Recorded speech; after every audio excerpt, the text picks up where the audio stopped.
Udah pada megang kitabnya. Mau dipoto. Udah.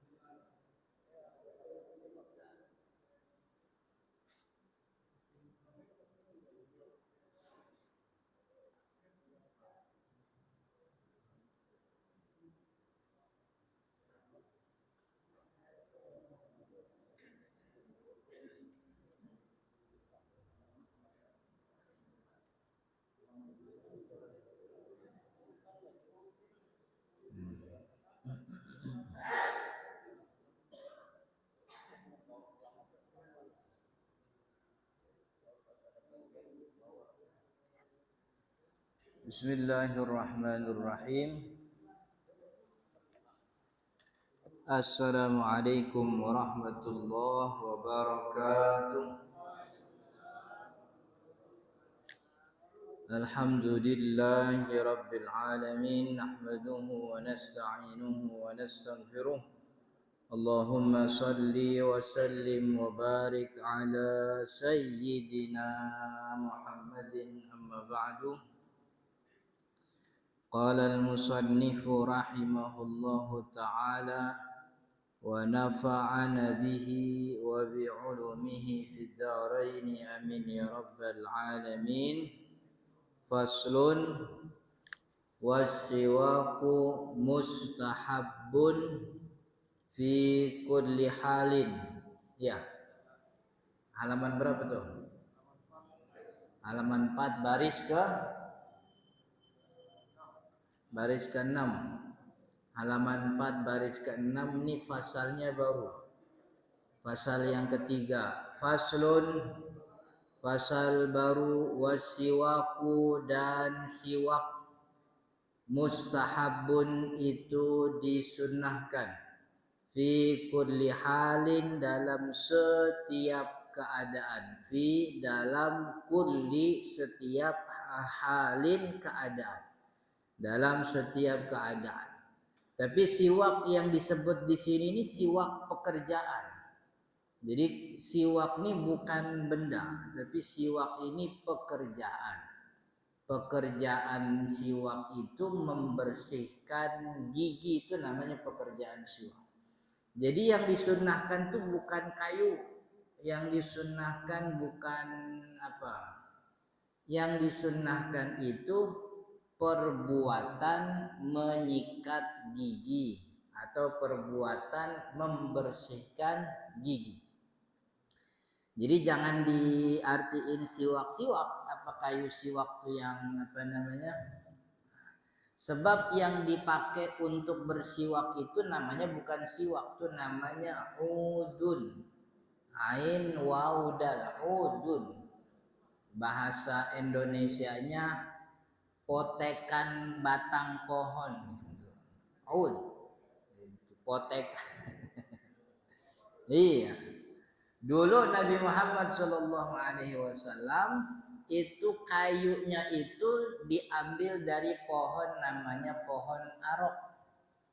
Sampai sekarang saya nggak tahu bentuknya bagaimana itu pohon. Tapi pokoknya disebutkan tuh pohonnya pohon arok.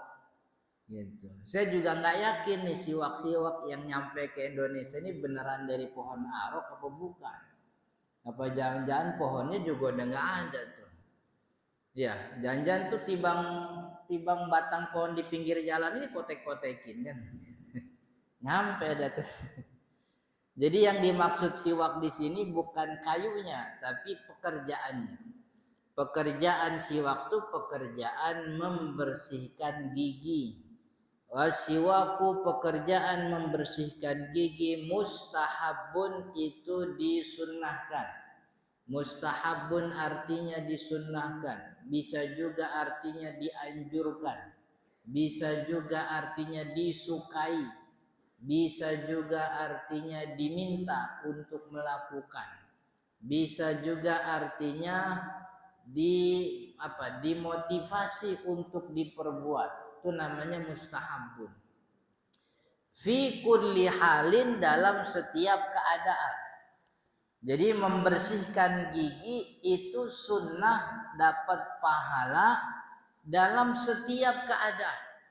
Jadi nggak kudu pengen sholat, nggak kudu pengen ketemu orang, pokoknya dalam setiap keadaan orang membersihkan gigi itu dapat pahala. Itu salah satu rahmatnya Allah buat kita semua umatnya Nabi Muhammad SAW, bahwa timbang gosok gigi doang dapat pahala. Umat lain kagak ada begitu tuh, kita doang begitu. Ini salah satu rahmat Allah yang Allah berikan kepada umat Nabi Muhammad SAW, sebab umat Nabi Muhammad ini umurnya pendek-pendek. Jadi di antara umat-umat para nabi, umatnya Nabi Muhammad ini paling pendek. Kalau nabi-nabi terdahulu tuh siapa? Yang paling panjang tuh disebutkan namanya Nabi Nuh. Nabi Nuh itu umurnya 1000 sampai 1075 tahun kalau saya kurang salah ingat. Ada kitab dari Imam Abu Ishaq Al-Marwazi. Beliau nulis di dalamnya tentang umur-umur para nabi, yang paling panjang itu Nabi Nuh. Nabi Nuh itu sampai 1075 tahun. Apa 1057 terbalik tuh. Pokoknya udah 1000 itu Nabi Nuh. Dan yang ikut di kapalnya waktu itu, yang ikut di kapalnya tuh 6 pasang, 12 orang. Yang lainnya kan cuman binatang, pasang-pasang. Jadi Nabi Nuh itu dakwah sampai sekian ratus tahun itu yang ikut cuma 12 orang. Iya, itu makanya Nabi Nuh itu termasuk ulul azmi. Nabi ulul azmi itu kan ada 5. Nabi yang dengan diantara para nabi paling utama, yaitu ulul azmi. Nabi dengan tingkat musibah paling besar, tingkat kesabarannya paling tinggi, ulul azmi. Iya, bagaimana nggak sabar dakwah ratusan tahun yang ikut cuma 12 orang. Orang kita bikin partai setahun satu aja udah bubar besok. Ini Nabi Nuh Nabi Nuh. Jadi maksudnya kenapa ini jadi rahmat? Ya, kasih ya. Sebab kita ini tidak diberikan umur panjang untuk bisa mengcover dosa-dosa kita. Kalau umat terdahulu umurnya panjang, ngikutin nabinya mirip-mirip. Jadi kalau umat Nabi Nuh tuh kira-kira begitu ya, dia sebanyak 200 tahun kerjanya gosip, ngomongin orang, dia masih punya 500 tahun lagi buat taubat tuh. Kalau umat Nabi Muhammad gak punya. Umat Nabi Muhammad pendek. Bahkan Nabi Muhammad sendiri yang bilang umur umatku antara 60 sampai 70. Kalau kita ngikutin Nabi wafat umur berapa tuh? 63. 63 itu hitungan hijriyah, itu hitungan qamariyah. Hitungan Masehinya kurang dari itu. Ada yang bilang hitungan Masehi itu 61 tahun sekian bulan. Jadi kalau sekarang 40 tahun, kita sekarang 40, ya kira-kira 21 lagi dah gitu. Ngikutin Nabi. Kalau 50 berarti 11 tahun lagi. Yang kagak enak kalau udah 60 tahun 11 bulan tuh repot itu. Sebulan lagi tuh kagak boleh ada pantangan tuh, kudu makan enak-enak, jalan-jalan. Sebulan lagi. Karena umurnya pendek, Allah ngasih pekerjaan-pekerjaan yang remeh, murah, gampang, kagak susah, enggak ribet, tapi pahalanya banyak. Salah satunya ini, tibang siwakan doang, sikat gigi doang dapat pahala. Umatnya Nabi Muhammad SAW. Kemarin ada yang namanya Lailatul Qadar kan ya, waktu Ramadan. Orang yang ibadah di malam Lailatul Qadar pahalanya 1000 bulan. 1000 tuh 83 tahun 4 bulan sekian hari. 83 tahun. Jangan untuk hidup 83. Hidup sampai entar malam nih jam 9 masih hidup apa kagak kita kagak tahu. Nggak ada yang jamin tuh. Tapi pahalanya Allah udah jamin. Pahala. Tadi kita sholat isya berjamaah tuh. Kata Nabi Muhammad apa? Orang yang sholat isya berjamaah maka pahalanya sama seperti beribadah setengah malam. Gitu. Orang yang ibadah sholat subuh berjamaah maka pahalanya sama seperti ibadah sepanjang malam. Jadi kalau isya berjamaah setengah malam, ini kita nih pulang. Karena kita udah sholat berjamaah isya, kita habis ini pulang nonton TV selonjoran. Kadang nonton TV-nya tibang pakai kolor doang kan ya. Itu hitungannya ibadah itu. Sebab tadi sholat isyanya berjamaah seperti orang yang beribadah setengah malam. Begitu. Itu salah satu rahmatnya Allah buat kita. Itu rahmatnya Allah buat kita. Ngasih banyak pahala. Umat Nabi Muhammad doang yang ibadah belum dikerjain tapi pahalanya udah dapat. Benar apa enggak? Nabi Muhammad yang bilang, orang kalau punya keinginan bahasanya tuh hamma. Man hamma bihasanatin, siapa yang berkeinginan berbuat kebaikan walam ya'malha tapi belum ngerjain kutibat lahu hasanah, dapat satu pahala. Hamma itu kalau dalam bahasa Arab itu hierarki keinginan paling rendah. Keinginan itu kan ada levelnya. Ada orang pengen, misalnya orang pengen haji, orang pengen umroh, dia bikin tabungan. Dia nabung tuh setiap hari 5.000, 10.000. Itu bukan cuman pengen, itu namanya azam. Keinginannya udah naik level. Ini Nabi Muhammad bilang hamma, siapa yang ingin kebaikan tapi belum ngerjain, Allah udah catat kebaikan. Hamma tuh tibang nempel doang di otak. Kalau bahasa orang kitanya apa ya?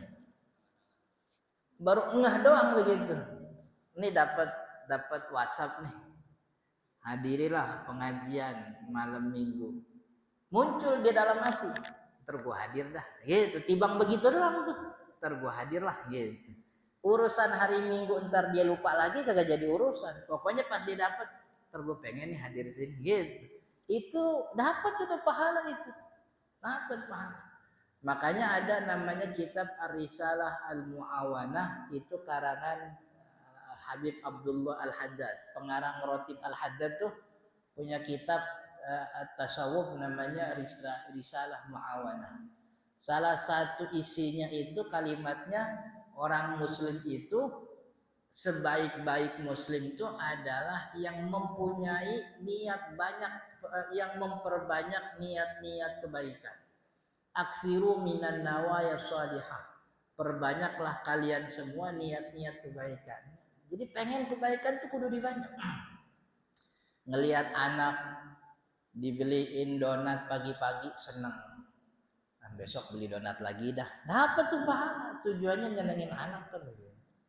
Ngelihat bini dikasih hadiah emas, seneng gitu. Muncul ntar kalau punya duit gue beli emas lagi dah. Dapat tuh pahala gitu. Jadi pokoknya perbanyak niat-niat kebaikan gitu. Ini salah satu rahmatnya Allah, sebab umur kita pendek. Maka karena umur ini pendek, Allah kasih tuh. Jadi bahasanya, gua kagak tega. Orang-orang dulu gua kasih umur panjang, ibadahnya sesuai umur. Kalau lu kesian, umur pendek-pendek. Kalau gua kagak kasih pahala gampang, dosanya nanti ngebadak begitu. Dosanya bejibun gitu. Nggak bisa ketutupan. Maka dikasih tuh ibadah-ibadah yang gampang kan ya. Baca Quran satu huruf aja, satu huruf pahalanya 10. Satu huruf bukan alif lam mim, alif satu huruf, lam satu huruf, mim satu huruf, 30 udah begitu. Belum bismillahirrahmanirrahim, udah berapa huruf itu. Iya. Alhamdulillah Al-Fatihah itu kata Syekh Nawawi Banten, jumlah huruf dalam Al-Fatihah termasuk alif lamnya itu ada 158 huruf. Coba bayangin 158 kali 10 ada 1850 pahala gitu. timbang 2 menit kita baca Fatihah. Jadi makanya sayang kalau ada orang umur 40 hitungan baiknya masih belum nyampe begitu. 40 tahun udah dapat, tapi baik sama buruknya belum kena tuh. Buruknya sama baiknya masih sama. Bahkan kalau ada kitab-kitab tasawuf tuh menyebut ini katanya sih perkataan Sayyidina Anas bin Malik atau Sayyidina Ibnu Abbas. Orang yang sampai 40 tahun tapi kebaikannya belum bisa mengungguli kejahatannya, belum bisa mengungguli keburukannya, falyatajahaz badanahu 'alan nar. Kudu keker-kekerin badannya buat ntar masuk neraka.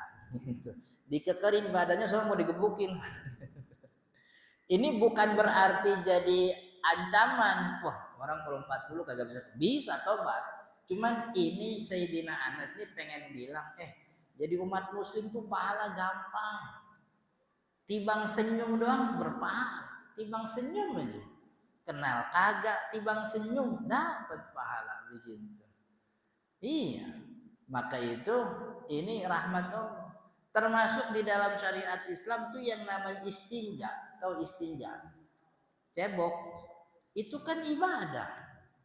Kata ulama istinja dari setiap buang hajat itu hukumnya wajib. Kalau wajib kan berarti dikerjain dapat pahala apa enggak?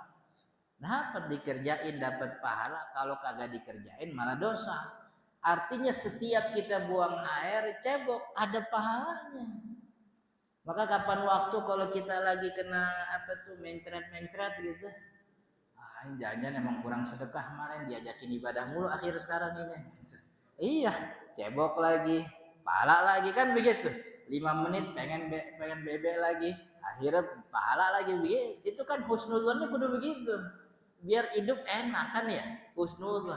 Allah ngajakin nyari pahala lagi nih. Belum 5 menit udah pengen ke WC lagi. Ih, nyari pahala.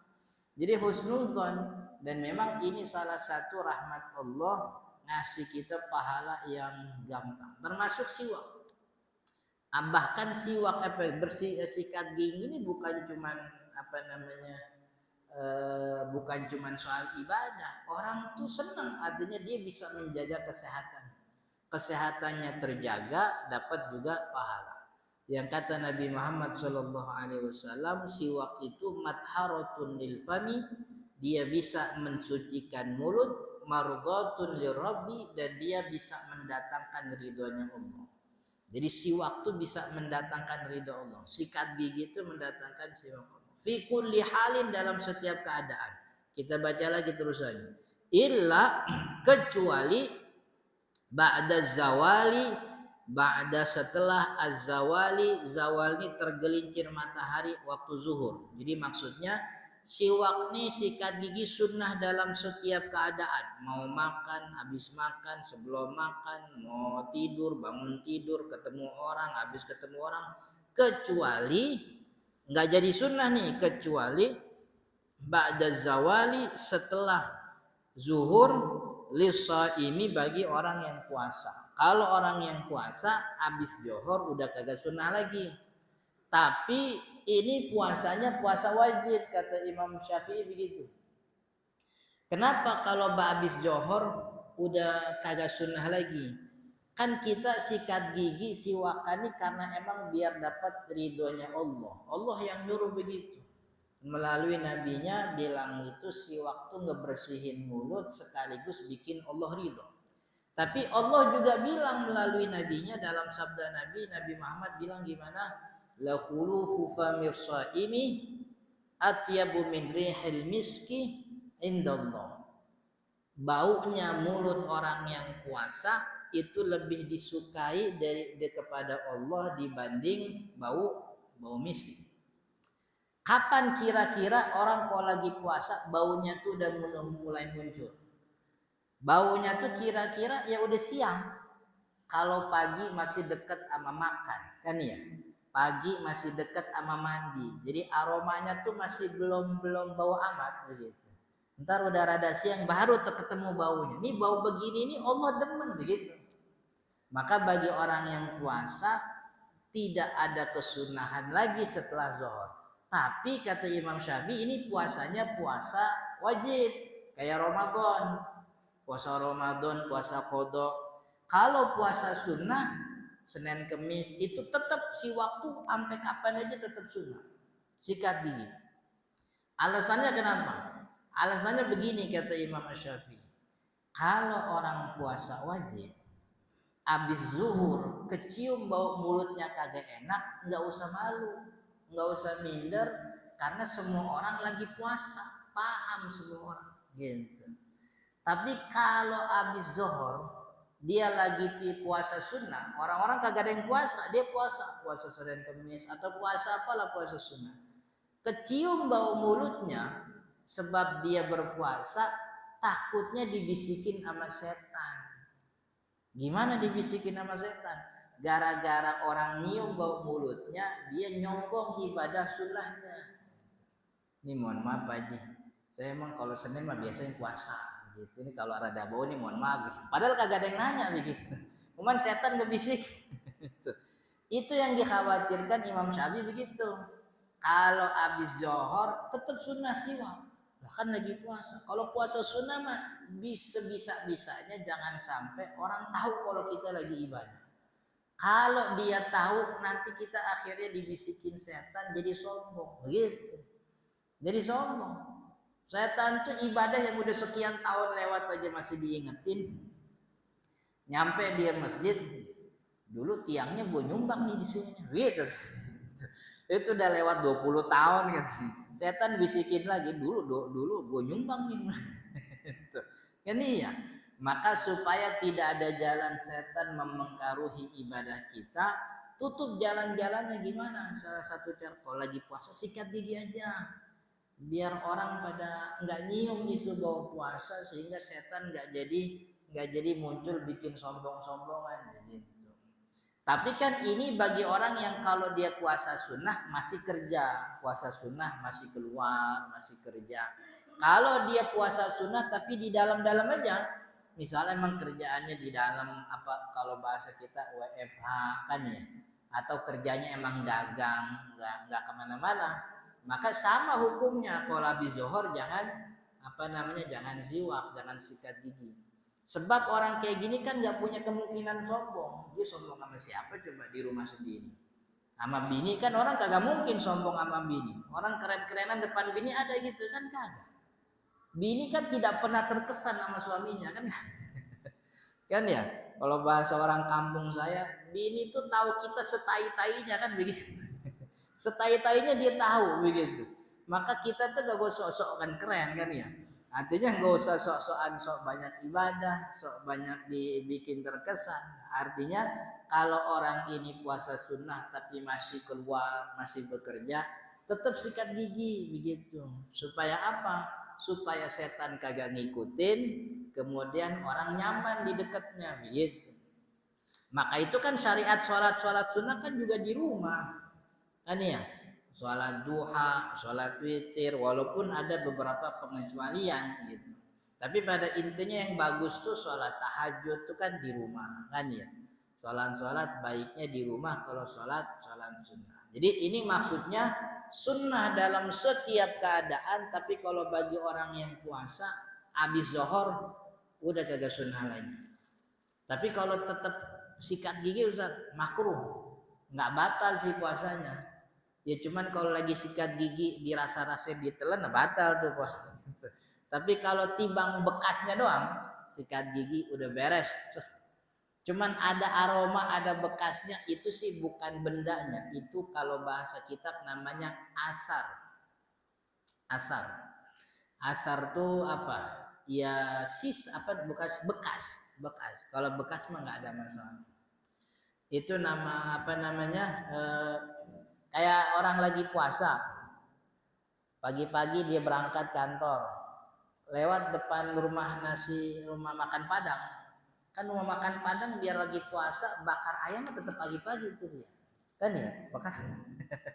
Lagi lewat kecium itu bau bakaran ayam.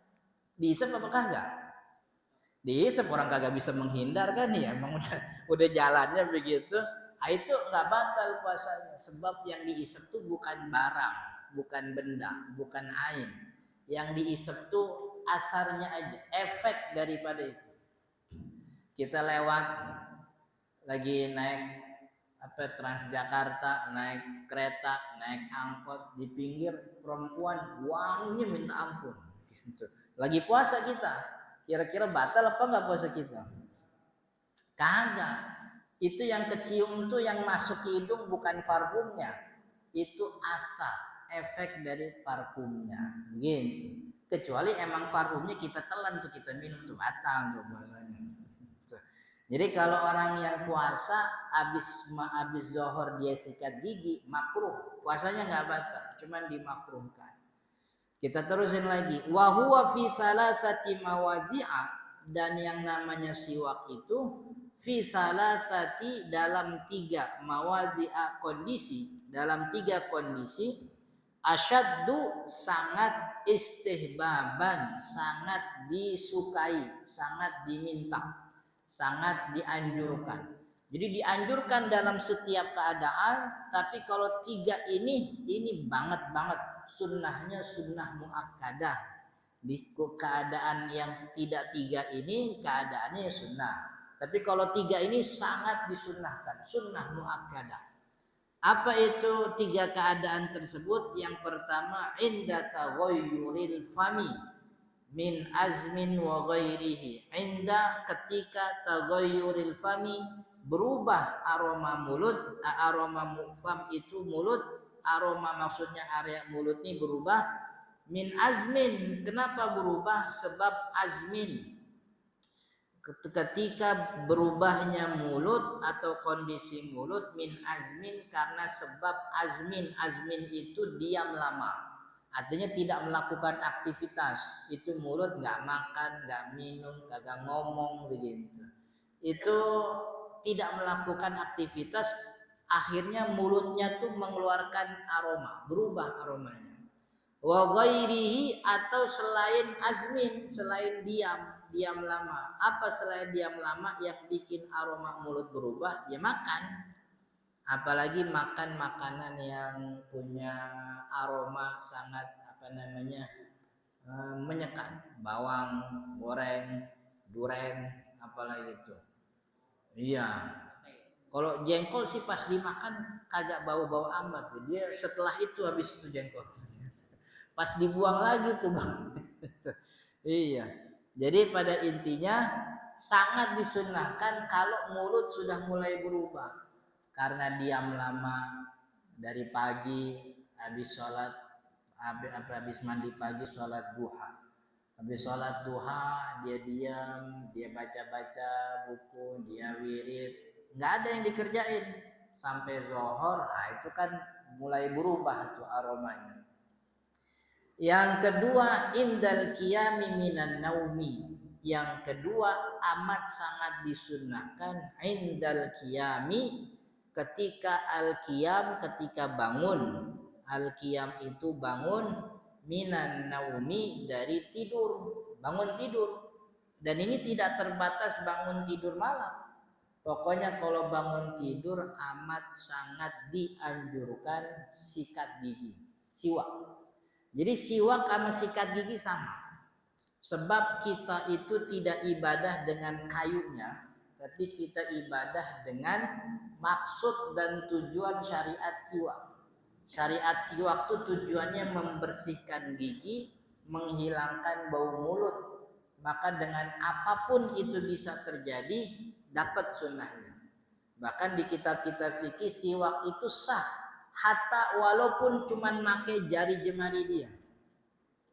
Nah, pada subuh dia buru-buru, takut ketinggalan rakaat pertama, akhirnya nggak sempat sikat gigi.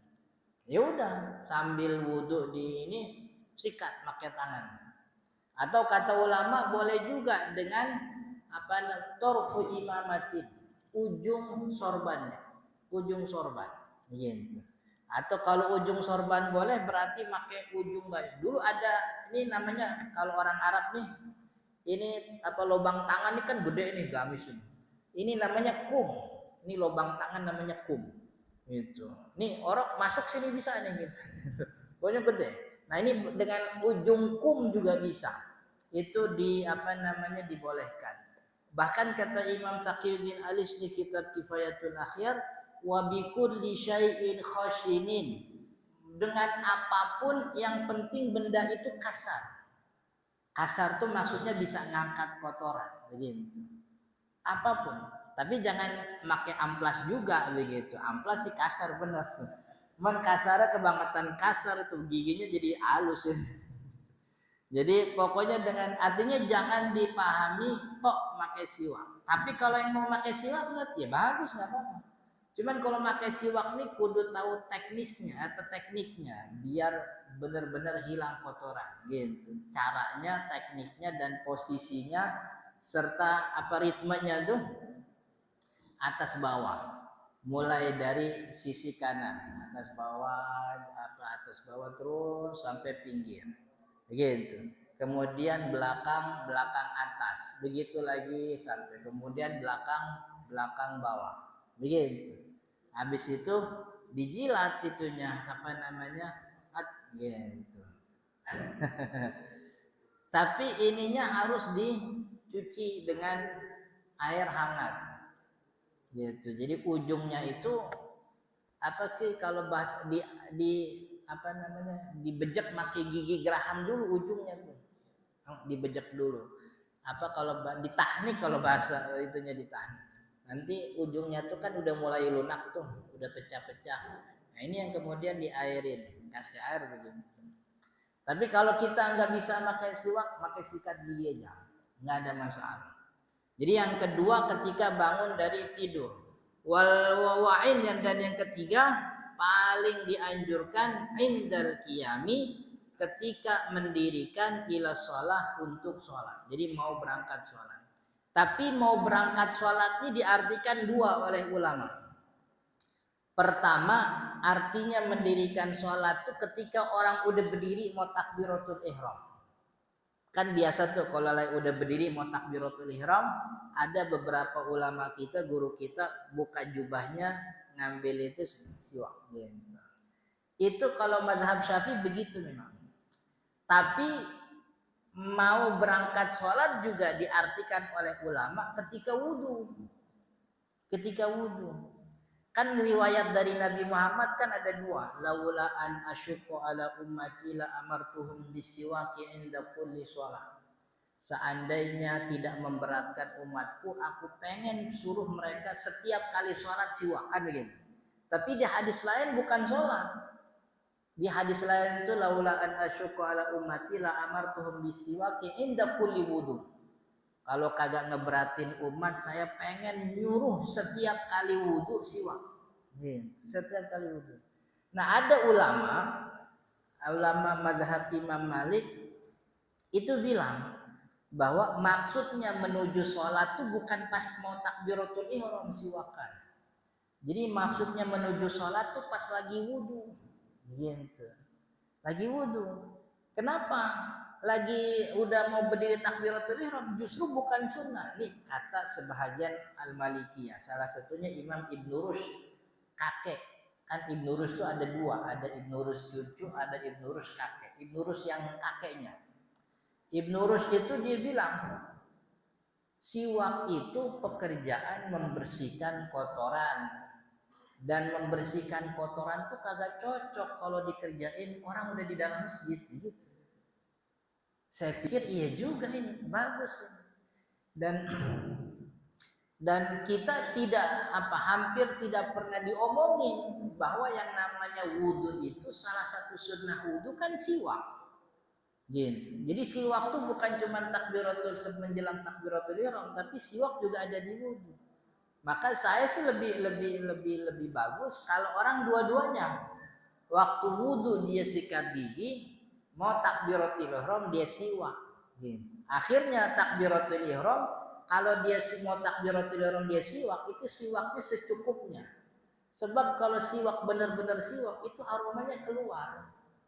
Orang kagak enak, orang udah baris mau takbiratul ihram. Toto nyium bau kagak enak kan jadi kurang sopan itu namanya. Padahal siwak itu syariatnya untuk menyamankan orang di sekitar kita kan ya gitu. Tapi kita harus husnudzon. Kalau ngelihat ada orang yang mau takbiratul ihram siwakan, husnudzonnya dia udah siwak waktu wudhu tadi gitu. Jadi dia menjalankan dua sunnah. Sunnah wudhu siwakan, mau takbiratul ihram juga dia siwakan. Dua-duanya sunnah. Nah, bagi kita kalau bisa apa namanya wudhunya pas siwakan. Jadi siwakannya pas wudhu supaya ketika takbiratul ihram udah nggak perlu lagi buka-buka mulut, gosok-gosok, kagak enak kelihatan orang kan begitu. Tapi kalau kita ngelihat ada orang begitu, kita mesti husnudzon. Dia ngejalanin sunnah dan kayaknya dia lagi wudhu tadi udah siwakan. Gitu. Jadi yang dilakukan ketika menjelang takbiratul ihram itu kira-kira cuman sebagai apa kalau bahasa kita syarat doang biar dapat sunnah. Aslinya mau udah sikat gigi pas lagi wudhu gitu. Jadi ini salah satu apa namanya syariat umat muslim bahwa yang namanya sikat gigi adalah sunnah dalam setiap keadaan kecuali setelah zuhur bagi orang puasa. Menjadi sangat sunnah dalam 3. Ketika berubahnya mulut, ketika bangun dari tidur, ketika mendirikan atau menjelang mendirikan sholat. Ini bacaan kita pada malam hari ini. Insya Allah kita lanjut di bacaan kita insya Allah minggu kedua. Tapi kayaknya minggu kedua ini saya libur nih. Ada apa namanya? Saya dijadwalkan tanggal 12 itu berangkat umroh insya Allah. Jadi tanggal ketemu malam Sabtu malam minggu keduanya itu libur. Tapi belum fix, belum pasti. Saya kan kagak apa namanya mendisuruh doang. Suruh doang, disuruh. Tanggal sekian bisa gak bawa jamaah? Siap. Siap. Jadi guru saya punya travel. Beberapa hari lalu beliau menghubungi saya, antum bisa gak bawa jamaah? Siap, pokoknya siap aja. Kalau diperintah sama guru pokoknya siap aja. Tanggal berapa Ustaz? Tanggal 12, siap insya Allah. Paspor ada? Ada. Vaksin bisa? Bisa. Saya nggak punya apa namanya. Apa sih kalau nggak boleh vaksin namanya? Nggak punya alergi gitu. Alhamdulillah saya nurutin. Tapi insya Allah nanti kita kabari lagi. Wallahu ta'ala alam. Sebelum kita tutup, kalau ada yang mau bertanya silakan. Ada pertanyaan? Ya.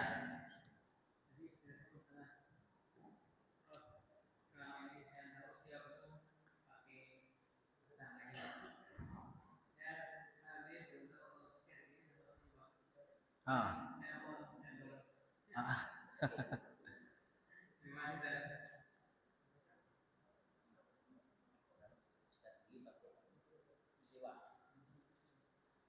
Iya, tadi bukan pertanyaan tuh testimoni. Alhamdulillah ada informasi baru ternyata sikat gigi itu juga termasuk siwak. Artinya kesunahan siwak bisa kita dapatkan walaupun bukan dengan kayu, tapi juga dengan alat yang ada di sekitar kita. Oke, ada lagi? Yang mana? Iya itu. Mau tanya di luar tema ini boleh? Kebetulan pengalaman saya sholat subuh. Kebetulan imamnya itu tidak pakai kunut. Tapi tiba-tiba di sebelah saya itu menggunakan itu nggak pakai kunut juga, menggunakan sujud sahwi. Bagaimana kayak gitu ya? Jadi di akhir sholatnya dia sujud sahwi. Jadi imamnya udah assalamualaikum, kemudian dia sujud sahwi. Ini saya kudu baca lagi nih kitabnya nih. Tapi setahu saya apa namanya? Iya, maksudnya apakah tidak mengikuti salam imam termasuk menyelisihi imam yang membatalkan sholat atau tidak? Tapi setahu saya tuh menyelisih, seingat saya. Nanti kita buka lagi apa namanya kitabnya. Jadi selama yang ditinggalkan imam itu bukan rukun sholat, orang tidak boleh menyelisih imam. Selama yang ditinggalkan imam, ini imam kagak kunut, kan kunut tuh bukan rukun sholat. Maka kita mengikuti sampai selesai kita nggak ada masalah. Pun kita tidak perlu sujud sahwi begitu. Karena dalam mazhab Imam Syafi'i sendiri meninggalkan kunut subuh sujud sahwi itu hukumnya sunnah. Begitu. Ada imamnya sujud tilawah misalnya. Kita paham nih apa namanya yang dibaca imam itu bukan ayat sajadah. Bukan ayat sajadah. Maka orang ini kalau tahu yang dibaca bukan ayat sajadah, imamnya sujud tilawah, dia harus niat mufaroqah, memisahkan diri untuk kemudian tidak ikut sujud tilawah. Gitu. Tapi kalau dia tidak ngerti, kemudian dia tidak ikut sujud tilawah, sholatnya batal. Gitu. Karena termasuk menyelisih. Jadi kita boleh menyelisih imam kalau kita anggap imam itu meninggalkan rukun. Kita lagi sholat, duduk pertama, Rabbi firli warhamni. Toto imam lama banget, rupanya dia baca tahiyat.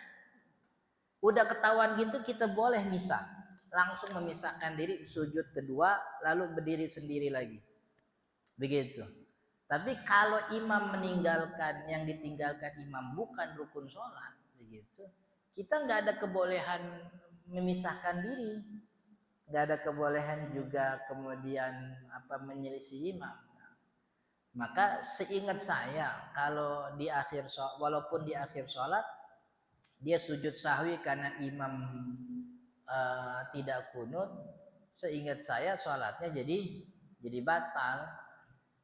Sebab dia kan udah ngasih tanda sholatnya tuh jadi makmum, maka dia harus ngikutin ke pekerjaan imamnya, begitu. Dan pekerjaan imamnya itu salam, ya dia ngikut salam karena sholatnya juga sudah selesai. Kecuali dia rokaatnya kurang, dia berdiri lagi.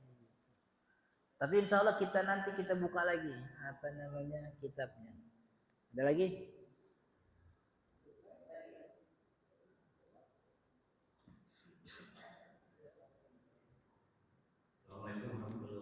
Assalamualaikum warahmatullahi wabarakatuh. Ya, tadi Isa yang dikatakan bahwa siwak itu sama dengan sikat gigi ya. Jadi misalkan untuk yang puasa sunat gitu ya, kan itu juga tadi dikatakan disunahkan untuk sikat gigi sebelum tidur. Nah, yang jadi pertanyaan saya, kalau yang disebut sikat gigi kan itu kan ada pasarnya Ustaz. Ya. Nah itu kalau bagaimana kalau misalkan lagi puasa gitu ya, lagi sahur, itu entah itu ada rasanya begitu di lidah gitu, nah, terus kemudian juga suka ada masih menguap di mulut gitu. Ya. Nah, apakah itu nanti akan bisa menyebabkan hilangnya batalnya puasa? Ya. Jadi batalnya puasa itu kalau bahasa kitab itu kan dukhulu ainin ilal jaufi, masuknya benda ke dalam rongga. Ini rongga kita nih, mulut rongga, hidung rongga, kuping rongga, kemaluan depan, kemaluan rongga. Jadi kalau ada benda yang masuk ke rongga, batal puasanya. Yang disebutkan tuh ain itu benda. Maka tinggal dilihat itu yang masuk ke mulutnya itu bendanya bener apa asar, efeknya. Efek itu seperti aroma yang menyisa padahal bendanya udah kagak ada. Gitu. Ini kita tuang nih minyak wangi. Di sini kita tuang. Lalu kemudian kita bersihin. Ainnya, bendanya tuh udah nggak ada, cuman asar. Asar tuh Indonesianya bukan bekas juga, asar tuh efeknya gara-gara tadi dijatuhin minyak wangi. Jadi ini meja ini ada aromanya. Jadi ini aroma ini bukan ain tapi asar, begitu. Selama yang masuk ke dalam rongga bukan ain itu tidak bantah.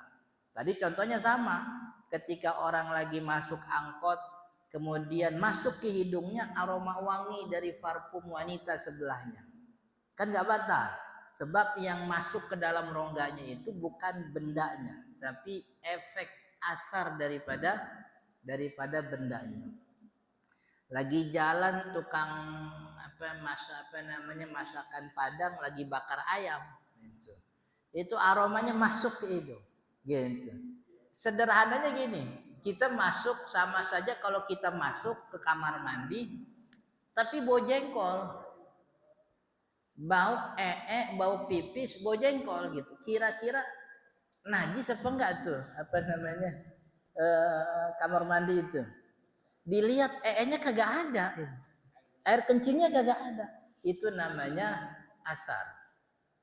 Asar itu bukan benda. Maka kalau bukan bendanya yang masuk itu tidak dikatakan batal puasanya. Sebagaimana juga najis. Najis itu kalau tidak ada bendanya, cuman asarnya doang itu tidak. Nah, maka ketika orang lagi sikat gigi, kemudian bersih dia sebagaimana umumnya orang sikat gigi bersihin, udah dikeluarin, tapi kemudian ada aroma, itu bukan benda, itu asarnya. Kecuali emang dia nyisain dikit tuh ditempelin di gigi ada odol gitu, buat dijilat. itu batal puasanya. Jadi selama selama yang masuk ke dalam rongga bukan ain, bukan bendanya, puasanya tidak batal begitu. Oke? Ada lagi? Apa?